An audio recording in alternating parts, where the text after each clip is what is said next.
Baik, langsung untuk acara berikutnya adalah materi kajian yang akan disampaikan Bapak Ustadz Haji Sabaryanto SPD MPD. Waktu dan tempat kami pasangkan kepada beliau. Monggo. Bismillahirrahmanirrahim. Assalamualaikum warahmatullahi wabarakatuh. A'udzubillahi minasyaitonirrajim. Bismillahirrahmanirrahim. Alhamdulillahilladzi an'amana alaina bi nikmatil imani wal islam. Asyhadu an la ilaha illallah khaliqul alam wa asyhadu anna Muhammadan abduhu wa rasuluhu khairul anam. Allahumma salli wa sallim wa barik nabil karim Muhammadi wa ala alihi wa sahbihi ajma'in. Rabbi shrah li sadri wa yassir li amri wahlul 'uqdatam min lisani yafqahu qawli. Wallahu ta'ala fi kitabil aziz. A'udzu billahi minasyaitonir rajim. Walladzina jahadu fina lanahdiyannahum subulana wa innallaha lama'al muhsinin. Dan orang-orang yang berjihad untuk mencari keridhaan kami, benar-benar akan kami tunjukkan kepada mereka jalan-jalan kami. Dan sesungguhnya Allah benar-benar beserta orang-orang yang berbuat baik. Shadaqallahul adzim. Quran surat Al-Ankabut ayat 69.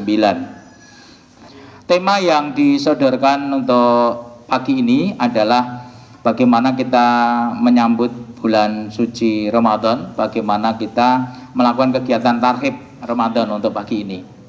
Dan Bapak Ibu sekalian, maka kita bersama tentunya sudah berulang-ulang kali mendapati bulan Ramadan. Sudah beberapa periode Ramadan kita lewati. Namun kalau kita mau bermuhasabah secara lebih dalam lagi, kadangkala kenapa Ramadan yang sudah lewat dari kita ini ternyata mungkin kurang bisa merubah karakter kita dengan maksimal, atau mungkin belum bisa mewarnai ya setiap derap langkah kehidupan pasca Ramadan hingga kini. Sehingga itu perlu kita nanti jadikan suatu wahana muhasabah kita semua, ada apa atau di mana yang kurang, di mana yang salah. Kalau kita itu merasa bahwa setelah di satu bulan lamanya ketika itu Ramadan kita anggap sebagai syahrut tarbiyah, tentunya selepas Ramadan mestinya awake dhewe wawasane luwih luas. Kalau dianggap Ramadan sebagai syahrut tarbiyah, kita dididik selama satu bulan penuh dengan pendidikan ruhiyah ada, pendidikan jasmaniyah ada, maka tentunya selepas Ramadan mestinya kita ini akan lebih mantap dalam melakukan segala sesuatu karena sudah berdasarkan ilmu. Nah, ketika Ramadan ini dikatakan sebagai syahrul mubarak, ya, bulan yang penuh berkah, maka tentunya kita juga akan merasakan keberkahan Ramadan ini sampai 11 bulan berikutnya. Yang namanya barokah itu sesuatu yang tidak berhenti, itu namanya barokah. Ya, nek wong Jawa terus dadi berkah. Yang bisa memberkahi, yang bisa membarokahi hanyalah Allah. Sesuatu yang langgeng dirasa, sesuatu yang awet, itulah barokah. Jadi ketika ada harta yang barokah, berarti harta di situ adalah seperti tidak habis, dipakai terus selalu ada dan bisa melingkupi semuanya. Itu barokahnya harta. Barokahnya ilmu itu ketika kita selalu berbagi, kita share sana sini, namun ternyata tidak habis ilmu kita. Malah semakin kita membuang, kita malah semakin dapat yang baru. Itu kalau ilmu. Maka ini juga barokahnya ilmu seperti itu. Maka Bapak Ibu dan juga anak-anak sekalian, pada saat ini kita bersama akan mengkaji. Coba, kenapa bekas-bekas Ramadan yang sudah berkali-kali kita jalani bersama ini kurang memberi kita perubahan yang signifikan. Nah, tentunya kita sudah sekitar hanya 11-an hari ke depan kita sudah mulai memasuki bulan Ramadan, dan ini kita berada hampir di penghujung bulan Sya'ban. Kita pakai untuk sebelum memasuki bulan Ramadan yang akan datang, kita evaluasi diri kita dulu selama Ramadan yang lalu.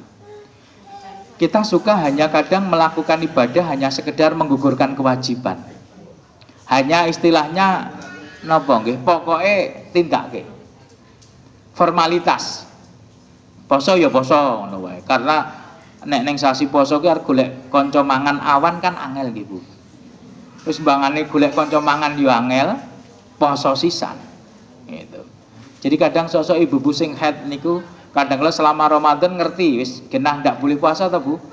Aku nek pengen poso pilih poso, hae kok iki mangan yo nek kancane gitu. Tapi nggak sadar bahwa memang itu nggak boleh. Nah, jadi intinya apa? Kita ketika melakukan, misalnya kita menahan dari segala sesuatu yang membatalkan dari subuh sampai maghrib, itu sekedar formalitas, gugur kewajiban. Karena tanpa dilambari ilmu kan yang jelas seperti itu. Sehingga puasa itu sendiri hanya sekedar pokoknya dijalanilah. Rampung ya rampung gitu. Bengi mbangane langsung mulai bar ngisaan kaya sasi liyane neng masjid weh kancane do tarawih tak melu tarawih lah. Mbangane ngopo ning omah nonton acara TV ya cek elek ya ini. Wis tak melu tarawih ae lah. Nanti selepas tarawih kemudian kita pun berpikir lagi, kita mau pulang mau apa ya nanti persiapan sahur masih lama. Di sini ada orang darus, tak nunggoni wong darus. Karo temal-temil mangan jaburan. Ora darus ning sing penting melu ngentekke jaburan. Ya semen bangane mulai bar tarwehan ya. Akhirnya jadi apa yang kita lakukan ki kaya gur sing penting mlaku gitu loh. Akhirnya ngerti-ngerti wis setengah Ramadan, ngerti-ngerti wis ndungkap akhir Ramadan, kok ngerti-ngerti wis siji Syawal, terus bodoh lah senenge raja Pak. Sing dibadani apa wong posone ora kualitas. Pesta bleh mentrok. Kuwi pesta atas apa? Perjuangane ndek wingi wis gur kaya ngono ki. Kita hanya sekedar tidak makan minum saja yang membatalkan utama tanpa mengambil hikmah-hikmah yang lain di balik pelaksanaan saum tadi. Nah, maka ini kita semua setelah bisa memuasabah diri, kita harus sekarang memiliki planning Bapak Ibu. Ayo kita berencana to make better our Ramadan and the future. Next. Kita harus membuat rencana Ramadan kita harus menjadi better, lebih baik. Better persa ta, Bu? Roti regane piro niku better? 1000 napa 2000? Oh, 1000-an. Ya, 1000-an better. Nah, karena kita itu sendiri sekarang sudah menyadari betapa banyak sebetulnya kekurangan kita di Ramadan-Ramadan yang sudah lewat. Maka kita harus melaksanakan amanah Quran surat Al-Hasr ayat 18 ya. Kita laksanakan amanah di Quran surat Al-Hasr ayat 18 itu, kita harus membuat planning, kita harus membuat perencanaan how to be better our future. Terjemahannya di bawah ini. Aneh running tag di sini. Anggap saja siaran TV ya, Bu. Nah, jadi kita harus membuat perencanaan. Kalau perencanaan itu nanti kita jadikan suatu wahana untuk menggapai visi yang ada, berarti planning itu memang harus kita perfectkan. Karena kebagusan dalam rencana Bapak Ibu sudah mengantongi 60% keberhasilan dalam suatu event. Kalau perencanaannya kacau, itu eventnya jelas akan lebih kacau. Dengan perencanaan yang baik, planning yang baik, sudah mengantongi 60% keberhasilan kegiatan itu. Ramadan kita planning kan sejak jauh sebelumnya, maka Ramadan kita akan lebih berkualitas 60% paling tidak. Tinggal nanti penggenapannya 100% itu di hari H jam D. Itu yang akan menyempurnakan dari planning kita, tentunya actuating-nya atau saat realisasinya. Maka kita juga harus menyadari Ramadan ini akan datang dengan berbagai keutamaan, baik untuk keutamaan kita di dunia maupun keutamaan di akhirat. Ramadan akan datang dengan membawa maghfirah. Maka barang siapa habis Ramadan tidak mendapatkan maghfirah dari Allah, maka dia orang yang rugi. Itu sabda Rasulullah. Ngantek-entek Ramadan niku ora entuk pengampunan, berarti wong niku rugi. Atase soh menangi sasi poso, sasi Ramadan kok dosane isih urung di ngapura Gusti Allah. Karena apa? Puasanya enggak berkualitas. Puasanya tidak berdasarkan ilmu. Puasanya hanya sekedar menggugurkan kewajiban. Maka karena ini kita itu juga sudah mengetahui betapa hebatnya banyaknya fadilah, banyaknya keutamaan bulan Ramadan, maka tentunya kita harus mempersiapkannya segala sesuatu itu dengan baik. Karena selama Ramadan itu nanti tentunya akan komplit ya, akan komplit ujian dari Allah. Kita akan diuji Allah dengan ujian fisik, karena kita harus menahan lapar minum. Kalau kaitannya dengan fisik loh ya, makan minum dari subuh sampai maghrib. Pernah ngitung berapa jam, Bu? Oke, ngoten nggih. Kon ngitung bangsane ngitung-ngitung ngono wis kangelan. Untung kita di Indonesia, Bu. Coba panjenengan ke Hong Kong, coba panjenengan Taiwan. Waktu siangnya lebih panjang dari waktu malam. Mereka bisa 16 sampai 18 jam. Ngene dhewe kan 12-13 jam nih kan. Gitu. Kalau nanti di Taiwan sana itu sampai 14-16 jam itu waktu siangnya, maka mereka lebih panjang puasanya. Karena puasa jelas di waktu siang, malam kan tidak.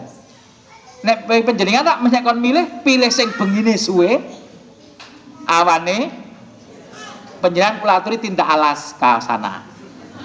Dekat kutub sana itu nanti malamnya dikit, siangnya dikit banget, malamnya panjang. Nah, lepas dari itu, kalaupun dunia entah seberapa lamanya, ya waktu bukan masalah. 12, 13, 14, 15 jamnya pemain, it is can be run smoothly, akan berjalan dengan baik-baik saja. Selama niatnya dan juga ada himmah yang kuat. Nah, maka tentunya kita itu perlu melakukan, kalau dari saya nanti menawarkan 5 persiapan ibu-ibu, bapak. Jadi untuk menghadapi bulan Ramadan kita siapkan 5 persiapan. 5 persiapan untuk menghadapi bulan Ramadan akan lebih baik daripada tahun yang lalu. Yang pertama adalah al-i'dad ar-ruhi, yang namanya persiapan ruhiyah, persiapan mental, persiapan spiritual. Al-i'dad ar-ruhi, persiapan ruhiyah, yaitu dengan cara kita itu bergembira, bersenang hati ketika ketemu dengan Syahrul Mubarak. Jangan merasa terbebani. Kalau dari segi kerjaan, kira-kira umahat sama kelompok bapak-bapak di sana kerjaan banyak mana, Bu? Ibu-ibu tambah ndak, Bu? Kudu tangi bangun jero, masak persiapan untuk sahur. Itu nanti kalau udah mateng, masih tambah kegiatan sing paling nganyelke bagi ibu-ibu, gugah-gugah ora kaya termak gregah rekae ngono ya, nyanding HP ene alarme. Wis dioyok-oyok ibu-ibu. Bangun, udah jam 3. Dilongkas gitu kan. Udah gugah-gugah itu katanya kerjaan yang paling nganyelke. Setelah abahnya bangun, anak lebih parah lagi. Terus ditangeke lungguh ning merem. Tinggal ibune mak kliwat ngledak meneh. Wes ngantek ibune ku oyok-oyok tenan. Akhirnya gimana? Adik, Kak, ayo bangun. Ini udah saatnya sahur. Coba mata terbuka satu, yang ditanyakan apa? Lawe apa? Wes.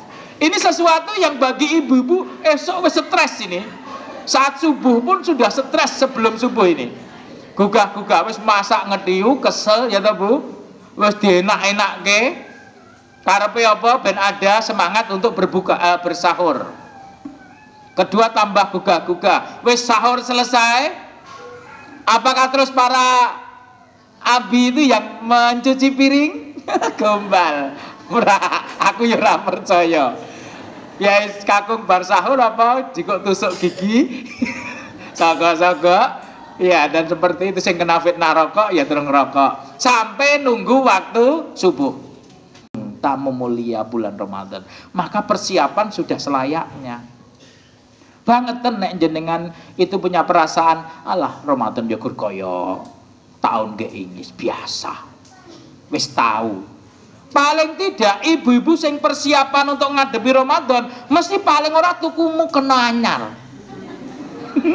Tuku ruko anyar. Engko nek dinggo tarwehan. Apa rumangsane wong ning masjid iku kudu rukoe anyar? Apa ning masjid iku kudu rukuan? Tidak kan, Bu? Tidak harus pakai mukena, adanya hanya di sekitar Asia Tenggara. Coba jenengan tindak ke arah Timur Tengahan sana, Afrika, Mesir dan sebagainya, nggak ada rukuh. Jenengan mang dodol rukuh neng kono ra payu. Saya kenal rukuh iku ruang Indonesia sini, Asia Tenggara ini aja. Malaysia serumpun dengan kita, dia mengenal ada rukuh mukena. Maksud saya gini, ketika manitia ke masjid itu tidak harus berukuh kan gitu. Orang yang saben tindak masjid persiapan salah satunya Ramadan mesti tuku rukuh anyar. Sebab saya yakin nyet penjenengan ki yang aku yang duwe istri. Nggih rukuh wis dienggo ping 3 ki ketok lawis kae. Dadi rukuh dienggo ping 3 kuwi ketok wis lawas. Akhirnya kudu paling ndak selama Ramadan punya 8 atau 9. Kuwi wanita. Wong lanang mang pikir kae sarunge ngantek ngono kae ngepir ya meneng ae. Kupluke ngantek coklat ya meneng ae. Kuwi wong lanang, neng masjid ya tetap oke saja. Wanita tidak. Aku wis tau tak nggo pindho kok iki. Apa ya nek wong gatekke coba. Napa nek tabu wong sing gatekke rukuhe kancane? Ngitung rukuhe kancane. Wis dienggo ping pira enten mboten?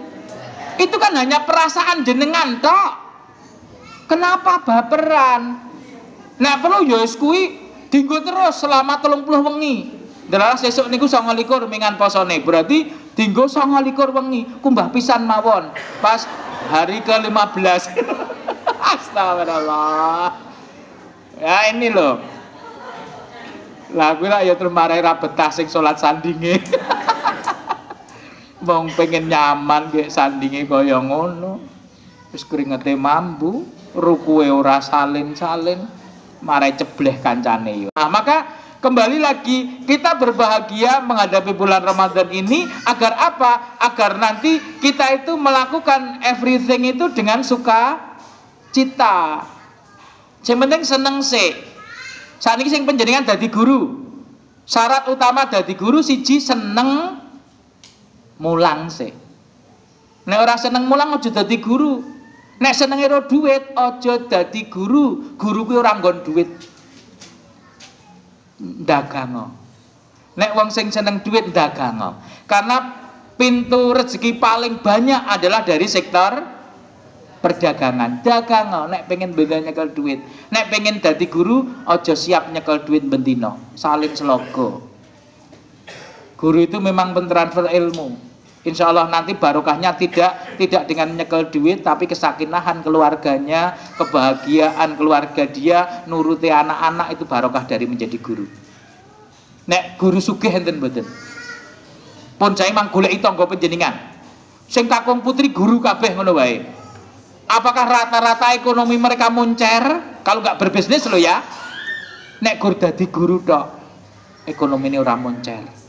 Kecuali dia berbisnis, dia punya apa, terus ya bisane wong sugih sok ketularan sugih. Karena bisane sugih tindak nandine diampiri mobil, bu guru kuwi numpak mobil ning nggone bisane. Ketularan sugih mboten? Ketularan, akhirnya tasnya meru branded.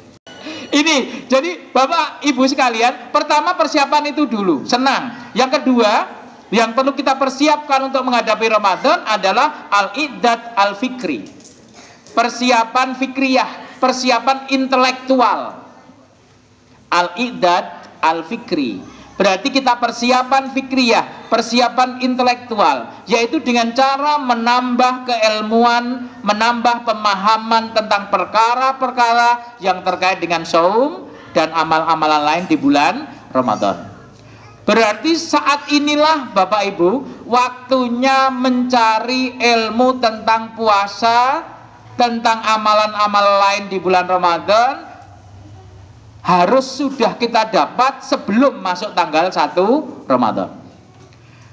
Panjenengan jangan mengharapkan dapat ilmu terkait Ramadan tapi sudah masuk bulan Ramadan. Seperti misalnya di malam pertama tarwihan kalau ada kultum, biasanya terus kultumnya ngambil judulnya pengertian puasa, kuwi wis telat. Kemudian malam kedua syarat wajib puasa. Terus malam ketiga dapat materi yang membatalkan bacut batal rong dino. Lagi itu ilmu nih malam ketiga toh. Itu telat Bapak Ibu. Jadi para bapak yang mungkin masuk ke ketakmiran masjid panitia Ramadan, silahkan dibuat kurikulum selama Ramadan. Materi kultumnya apa? Ilmu-ilmu tentang puasa stop, selesai, itu sudah itu sudah tidak tepat kalau disampaikan di bulan malam-malam Ramadan. Terus lagi sunnah-sunnah puasa, makruh berpuasa, penghapus pahala puasa, kuwi wis telat. Kudune sebelum puasa ngeten iki kita cari ilmu itu.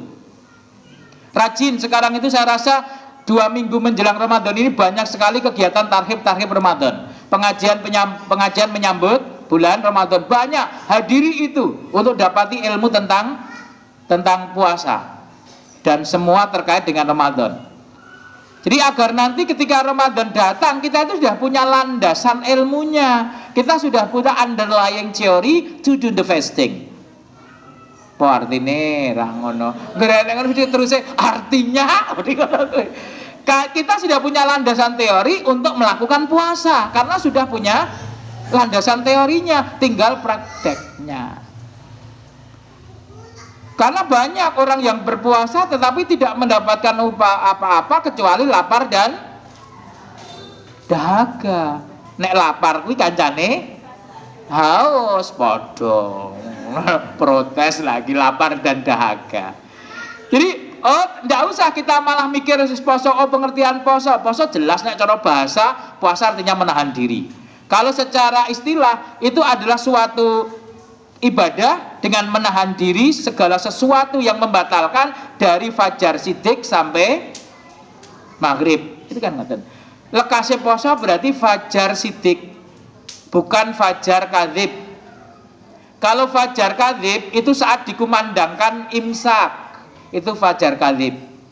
Padahal puasa tadi pengertiannya adalah mulai dari fajar sidik, berarti adzan subuh. Jadi kalau ibu panjenengan mau ebyet sing gugah-gugah suwe ratangi, begitu tak sak puluhan imsak ngono, teruskan ndak Bu? Teruskan. Masih ada sekitar 10 menit. Kalau wong tadarus iji itu 50 ayat, sekitar 10 menit itu dapat sekitar 50 ayat. Nah, berarti ketika imsak itu belum mulai puasa. Mulai puasanya adalah begitu adzan subuh, fajar sodik, bukan fajar kadzib. Yang kedua muntah. Ning syaratnya muntah sing batal ke poso itu muntah yang disengaja. Kalau muntah nggak disengaja tidak batal. Contoh muntah apa yang tidak disengaja? Muntah apa Bu? Muntah nih sing ora disengaja ngoten lho. Muntah karena mabuk kendaraan, oke. Dan sampai muntah-muntah karena penjenengan musafir tapi tetap puasa dan ngliyeng penjenengan. Mabuk dan sampai muntah itu tidak batal puasa penjenengan karena itu bukan muntah kesengajaan. Kemudian orang yang hamil muda dan berpuasa, biasanya kan sok hamil muda sok plekak-plekuk ta Bu. Aku gek nggatekke bojoku gek mben kae. Saiki wis tuwa wis ora bakal hamil bojoku. Kadang sok plekak-plekuk, kadang sok ngantek mutah atau apa, itu nggak batal juga karena nggak sengaja. Lah mutah sing disengajai pripun? Pirsa to nggih? Ben iso mutah ngoten lho Bu. Iki engko nek aku iso mutah malah wetengku lega terus digawe mutah ngoten lho. Pun bisa bayangkan ya, ora perlu dipraktekkan ya Bu. Kemudian yang ketiga yang membatalkan puasa adalah hilang akal. Hilang akal itu apa? Gila. Berarti esok poso api jam 11 kumat ediane. Berarti batal dia. Apalagi yang hilang akal selain gila? Pingsan. Pingsan itu hilang akal atau tidak? Orang yang pingsan kemudian siuman, maka puasa dia sudah batal karena sudah hilang akal. Kemudian yang ketiga hilang akal lagi apa? Penyakit yang menghilangkan akal apa? Ayan. Jadi ndelalah dia itu pengidap ayan atau nama bagusnya epilepsi, jenenge kaya jeneng wong api ayu ngono ya Bu. Epilepsi. Tibake kejang-kejang. Itu ternyata kumat di siang, maka puasanya batal karena termasuk hilang akal. Kemudian yang keempat, yang batalkan lagi keluar darah haid dan nifas. Jelas tidak usah dibahas. Yang kelima murtad. Orang yang puasa pagi, sorenya keluar dari Islam, jelas puasanya tadi batal seharian. Keluar mani dengan disengaja. Yang punya pria atau wanita ini? Wanita juga punya. Oh, jenengan juga kagungan Bu. Wis juga usah dibahas ya. Intinya jenengan ngerti, oh ternyata wanita juga punya itu. Ngoten nggih? Besok ngaji sendiri, nggon fikih nisa itu biar dibahas. Ternyata wanita punya itu juga. Malah kepikiran. Yang ketujuh, yang membatalkan puasa adalah jima. Pun nggih? Pirsa ya. Ya, donor darah ini dalam fikih kontemporer kita temukan sekarang donor darah adalah perkara yang membatalkan. Kenapa? Karena donor darah itu kan keluar banyak darah yang bisa beberapa ratus cc dan itu membuat lemah tubuh. Maka karena itu membuat darurat dan membuat tubuh ini menjadi kena dampak negatif, maka terkategori yang membatalkan. Maka donor darah di waktu siang di bulan Ramadan membatalkan dalam fikih kontemporer. Yang terakhir adalah bekam. Hati-hati Mbak. Siapa kuwi tukang bekam? Itu nek bekamnya siang dan bekamnya ternyata harus yang disilet atau disayat, dikeluarkan darah banyaknya, bekam siang juga membatalkan puasa. Bagi si pembekam atau yang dibekam? Yang dibekam. Masa sing bekam batal kuwi jenengan yo ora mlebu akal. Yang bekam nggih, yang bekam di waktu siang ini ketika bekamnya bekam basah loh ya, bukan bekam kering, ini membatalkan puasa. Ini kita dapati dua hal terakhir ini saya dapati dari fikih kontemporer yang sempat dibahas kemarin terakhir, donor darah dan juga bekam atau hijamah. Nah, kemudian yang tidak membatalkan ini termasuk dalam obat-obatan ini ketika tidak dikonsumsi dengan ditelan maka tidak membatalkan, seperti semua bentuk suntikan yang disuntikkan. Ketika penghilang nyeri, maka rata-rata akan disuntik yang namanya morfin, ibu-ibu, bapak-bapak. Penghilang nyeri itu pakai morfin, penghilangnya. Habis kecelakaan, nyeri linu, pasti suntikannya morfin. Morfin yang disalahgunakan untuk mabuk itu loh. Itu sebetulnya memang untuk alat penghilang, obat penghilang nyeri. Segala bentuk pengobatan yang disuntikkan tidak membatalkan puasa. Jadi jenengan gerah tetap pengen bertahan puasa dan suntik, mboten batal puasane jenengan. Batalin jenengan nek konsumsi pilnya di waktu siang, nanti pilnya berarti dialihkan ke malam dan setelah sahur atau sebelum sahur. Kemudian obat yang berada di bawah lidah itu tidak membatalkan puasa. Ada sejenis vitamin yang tidak ditelan tapi disimpan di bawah lidah, itu akan mencair untuk biasanya untuk obat seperti apa yang ada kaitannya dengan ya sing di area mulut, rongga mulut kita itu ada obat tablet hisap tetapi dimasukkan bawah lidah, itu tidak membatalkan puasa. Kemudian obat bius yang bius lokal itu pun tidak membatalkan puasa ketika harus dibius. Kemudian plaster keneng lading rajang-rajang arep tinggu pun dulalah ke perang lading terus diplaster. Sing rada kaget ngene Pak, pernah pertanyaan, gimana Tat kalau kita itu wanita, itu kan termasuk mengeluarkan darah, termasuk membatalkan puasa. Lah dia rajang-rajang dan drijine ke perang lading, saya batal ndak Tat? Ora, kuwi digeteh kuwi kok.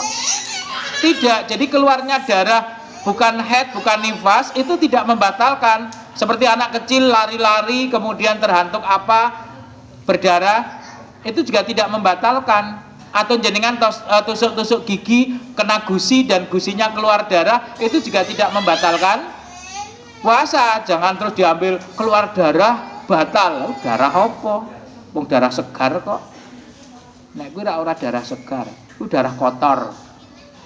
Itu adalah sel-sel telur yang membusuk, yang tidak terbuai, maka terus jadi menstruasi itu. Jadi itu sebetulnya isinya apa toh Bu? Isinya adalah sel-sel telur yang busuk, yang matang tapi tidak terbuai. Maka akhirnya harus dibuang lewat haid itu. Gitu ya. Kemudian termasuk kembali tadi obat-obatan yang tidak membatalkan itu seperti pakai tetes mata, itu tidak membatalkan. Atau orang yang punya penyakit asma yang dia harus hisab dan sebagainya tidak membatalkan. Itu tidak membatalkan puasa. Dan juga termasuk selep-selepan. Poso kok dengguli diselep jari batal. Tidak. Obat kumur juga tidak membatalkan. Jenengan biasa bersikatan atau habis wudhu terus berkumur dengan obat kumur tidak batal selama ora golek turahan. Kamu terus golek turahan ya sudah, nanti tidak baik. Kemudian yang ketiga, persiapan kita adalah al-iddad al-jasadi, persiapan fisik. Al-iddad al-jasadi, persiapan jasad dia, persiapan fisik. Berarti dengan cara mempersiapkan fisik kita agar senantiasa sehat dan bugar selama menghadapi bulan Ramadan ini. Sing panjenengan lekas kerasa-rasa ndang golek tombo, sing rada ora penak awake ndang periksan, biar nanti harapannya satu Ramadan benar-benar fit dan siap untuk puasa. Jadi monggo ini dijaga agar fisik kita sehat. Yang keempat, al-iddad al-mal, al-mali, mal itu berarti harta. Berarti al-iddad al-mal, al-iddad al-mali berarti persiapan maliyah, persiapan finansial, yaitu dengan cara mempersiapkan uang dan harta untuk memperbanyak amal soleh di bulan Ramadan. Nah, jadi mau nek wis rukuhe papat, rasah tuku anyar sik neh. Mendingan dit sing nggo tuku ruko, nggo persiapan infak selama bulan puasa. Intensitas kota infak berjalan lebih banyak di bulan Ramadan. Kalau di luar bulan Ramadan kadang-kala ada infak itu ketika Jumatan Bapak-bapak. Tetapi ketika di bulan Ramadan, ketika ada kultum ba'da tarwih atau ba'da subuh, itu kadang ada kota infak berjalan, atau kajian-kajian selama bulan Ramadan kadang juga ada kota infak. Ini perlu modal ibu-ibu. Jadi penjenengan khusus nyiapke anggaran tinggi infak selama Ramadan. Ibu-ibu senengnya infak piro? Yo 2.000 nek pingko gur pisan sedina berarti paling ora swidak ewu siapkan dalam tempolong khusus, 1.000 khusus go infak.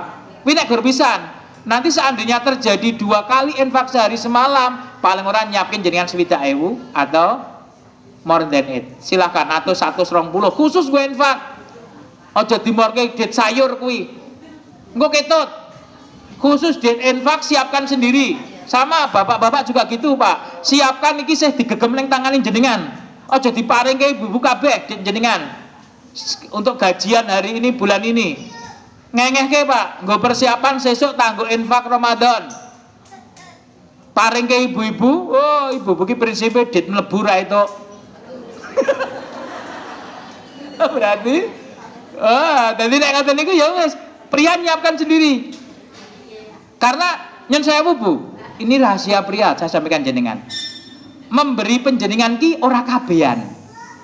Wong lanang kuwi maringi piyai putri mboten kabehan, tetapi sesuai kebutuhan penjenengan.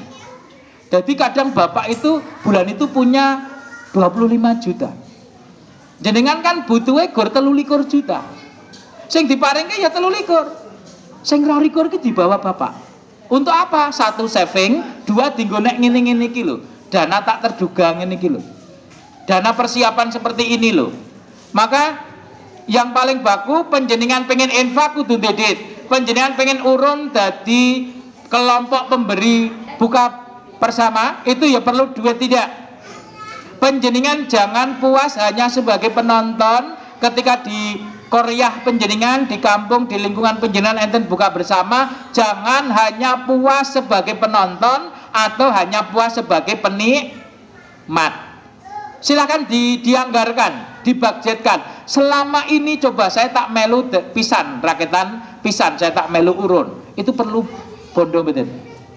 Maka mulai ini kurang 2 mingguan ke depan nggak ada. Ini nggak persiapan duit finansial untuk kesehatan bulan Ramadan itu. Dan lagi pula nanti rata-rata juga dibarengi dengan pembayaran zakat, baik zakat mal maupun zakat fitrah. Itu pun juga perlu di-prepare. Dan yang terakhir Bapak Ibu, kita perlu persiapan target. Target apa? Peningkatan diri. Jadi persiapan untuk menghadapi bulan Ramadan yang kelima adalah bagaimana kita persiapan target peningkatan diri. Apa misalnya target penjenengan peningkatan diri? Ini kalau santri-santri di tahfidz, berarti nanti mungkin selama bulan Ramadan saya akan misalnya akan tambah sekian juz hafalan. Atau kalau hanya cukup membaca, ibu-ibu umahatnya, saya paling tidak selama Ramadan akan khatmil Quran sekali. Misalnya target ini niku, buat target peningkatan diri. Karena kemarin kan tahun yang lalu kita darus kalau ada temennya inga-ingu nek kira-kira masjid rane kancane melu mulih ra darus kan gitu. Tetapi ketika kita punya target penjenengan adalah ada 1 kali khatmil Quran. Berarti kita harus memanajemen. Kita tanya Ustadz Arif, Ustadz Ferry, itu ternyata dalam 1 juz itu terdiri 10 lembar dalam Quran standar. 1 juz itu 10 lembar.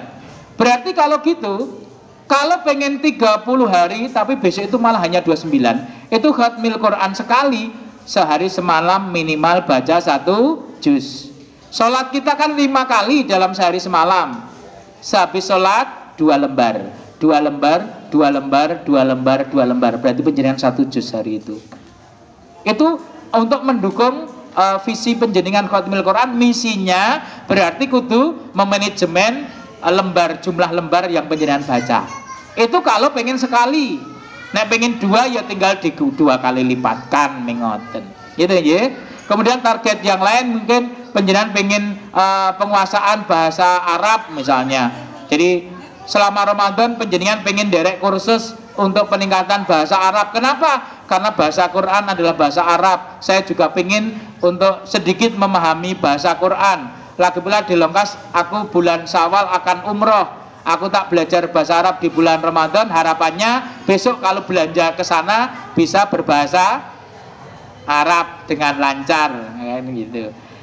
Dan juga mungkin target untuk tambahan-tambahan lain, jenengan pengen nambahi hadis-hadis apa di napa nggih Bu? Ditargetkan Pak, aku pengen tambah hadis nek arbangin ya gandeng jumlah kan jenengan pengen arbangin itu berapa hadis selama Ramadan dihafalkan. Ini adalah suatu target yang ingin saya atur ke penjenengan biar kita punya titik sasar. Akan menembak, akan memanah, itu kalau ada titik sasar itu sebagai acuan. Pun sama, kalau kita akan melakukan sesuatu, kita sudah membuat target, itu adalah blueprint dari rencana kita.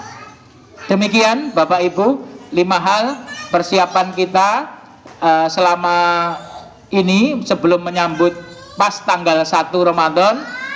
Cukupi 5 itu dengan harapan nanti Ramadan kita akan lebih berkualitas untuk tahun ini daripada tahun yang telah lewat. Tapi yang jelas puasa akan diterima kalau sholat kita dijaga dengan tertib. Karena banyak penyakit umat itu gelem poso, gelem ngaji, ning sholat 5 waktu belum terjaga. Niku rakacek, tuas. Niku ming tuas niku mangke. Karena yang dilihat Allah pertama kali itu rak sholat. Sholat elek ya kabeh elek. Dadi rakacek mangke nek tuas poso, tuas infak, zakat, sedekah, bakti suami ning ora sholat 5 waktu ya rakacek kan gitu. Makaten Bapak-bapak ndak ada ya Pak nggih? Pun cekap matur nuwun satarip gitu waktunya yang diberikan ke saya. Terima kasih. Mohon maaf kekurangannya dan semoga apa yang saya sampaikan ini benar-benar nanti bisa menjadi acuan kita dalam menghadapi bulan Ramadan yang akan datang. Amin ya rabbal alamin. Billahi taufik wal hidayah wa ridho inayah. Assalamualaikum warahmatullahi wabarakatuh. Warahmatullahi wabarakatuh.